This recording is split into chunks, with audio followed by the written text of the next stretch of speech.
Now to our conversation with the Nairobi County Governor. Thank you so much for coming in. Thanks for having me.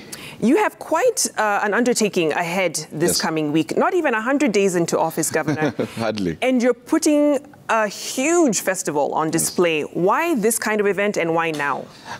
First of all, we've been able to put this together because of the amazing potential that the creative economy has. Mm-hmm. When we were campaigning, we spoke about a city of order, dignity, hope and opportunities. And this is part of the opportunities we want to showcase and to provide for our young people. Right. I know many people have asked, is it a priority? There's still, this has not been dealt with. There's still poverty. There's still garbage. We can chew gum and walk. We're doing all those other things. But look, we have a huge creative economy. In Nigeria, the creative economy is the second biggest employer, Right. And so we're saying, why don't we showcase ours? Our artists. You should have seen more than hundreds of them coming for auditions, upcoming artists. We are going to show more than 16 films and documentaries, short films shot by our young people in Nairobi. We have our traders who are going to come and show their wares, showcase, and sell their stuff. You should come and shop. We have, a whole bunch of activities that will be happening in the same place, because we say a city is more than just brick and mortar. It's more than just roads and buildings. There's a spirit around the city. There's a vibe. And there's this entire bubbling under potential, our matatu sector. I remember there's a time where they had banned graffiti. A few years ago, and I went to Isili to see my friend called Moha Graphics. And I found there a delegation from the South African Ministry of Tourism coming to look at our matatus and the culture we have. So there's economic potential that is there.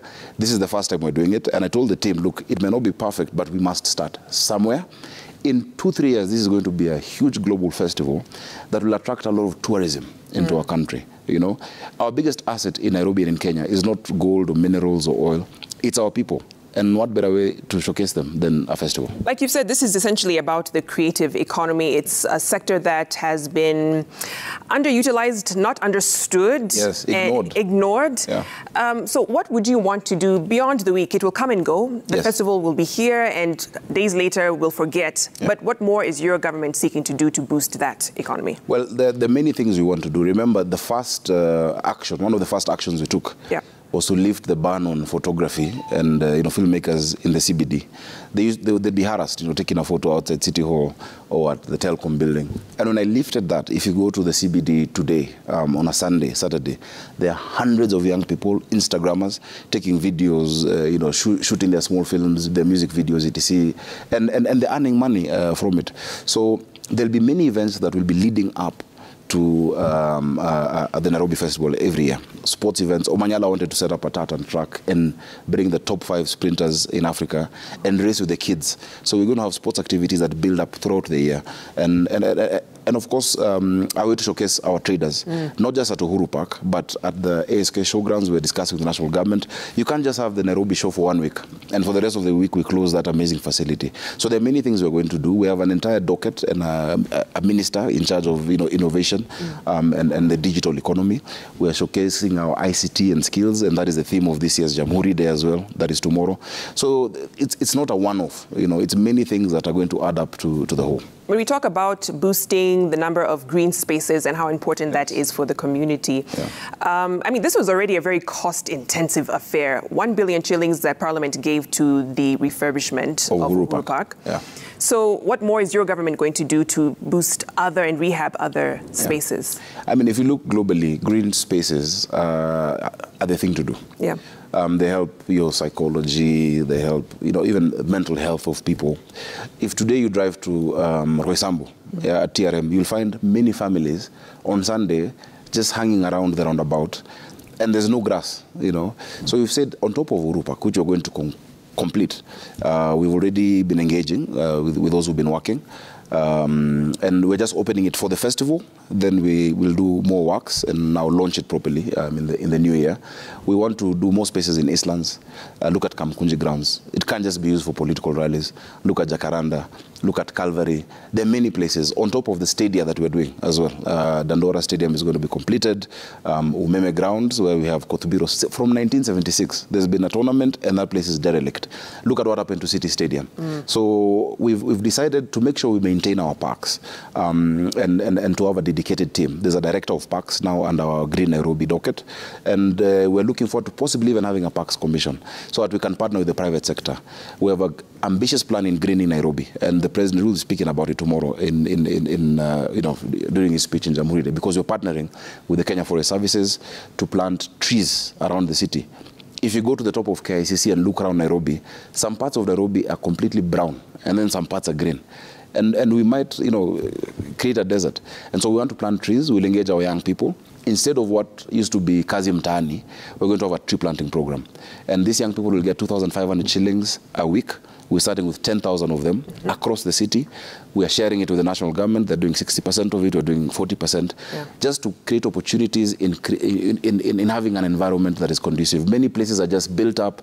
There are no playgrounds. And we've said in our building code, for us to approve any estates going forward, there must be green spaces for our young people. And Governor, you talked about the importance of having these green spaces. It gives a sense of dignity to Nairobians. Yes.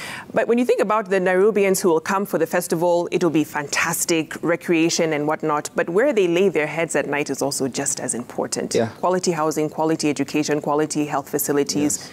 What more is your government doing? Because this is a small bit, the recreation part. It's just a small bit. When you got into office just a few days ago, the amount of garbage in Nairobi was crazy. We've so far collected 214,000 tons of garbage. Yeah. Every day we're doing more than 3,000. The people who used to sweep and clean our streets, now, that workforce has aged. And that is why we're also going to recruit more young people to be permanent and pensionable, working for the county, just to clean. Environmental officers dedicated towards that. We've said there must be order. Many people were spending sleepless nights because of nightclubs and discos, pounding away just next to, their houses, next to hospitals. And we brought in some sanity there. And we're saying, yes, that's an economy that is employing people, but no one is employed to make noise. It can't be that kids cannot sleep or do their homework because people are partying downstairs.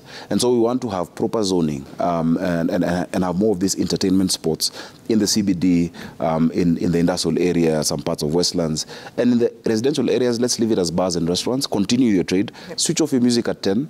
Just be considerate about the next person. Think about somebody else. So we have a lot of plans, whether it is environment, whether it is with the roads that we need to do across the city. There's been a lot of potholes. I've gotten some very good feedback today on some of the work that we're already doing. We're providing spaces for traders. The issue of our officers running around chasing traders because they're hawking is a thing of the past.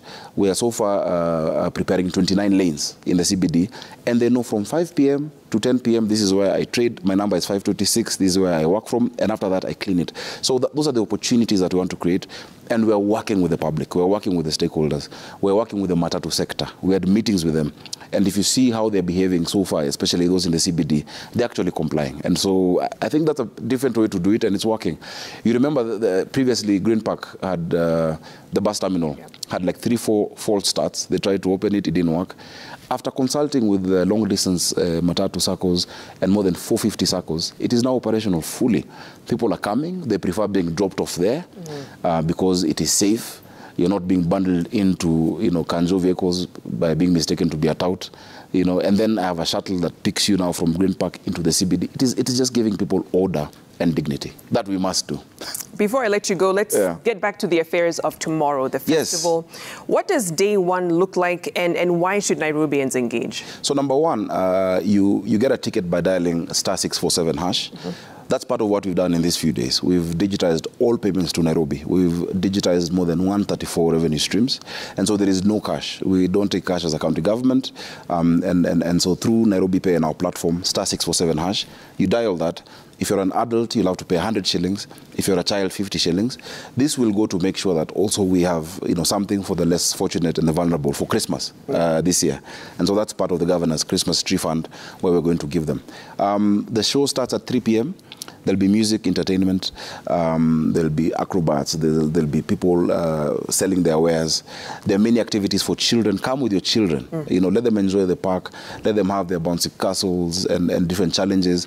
We have an entire skating rink at Central Park where those kids who used to skate at sunken parking now have that place. And just come together with family, the way we used to go for boat rides. I don't know if you ever did. Yes, I did. At Uhuru Park. Some time back, yeah. Yeah. And so there'll be a performance every day. We're going to showcase all the World Cup matches as they come. We have huge screens set up, and I'm sure that'll be a lovely place to watch the finals when we get to that. So let me not let a lot of, let me not let the cat out of the bag, but it's going to be something you don't want to miss. Be part of the first Nairobi City Festival, and this is going to be part of our culture in the city of Nairobi. Fantastic. Thank you so much, Governor. Thanks for having me. No, absolutely. And welcome to the festival. I will definitely make a point to come this week. Yes, yes. Thank you. Thank you.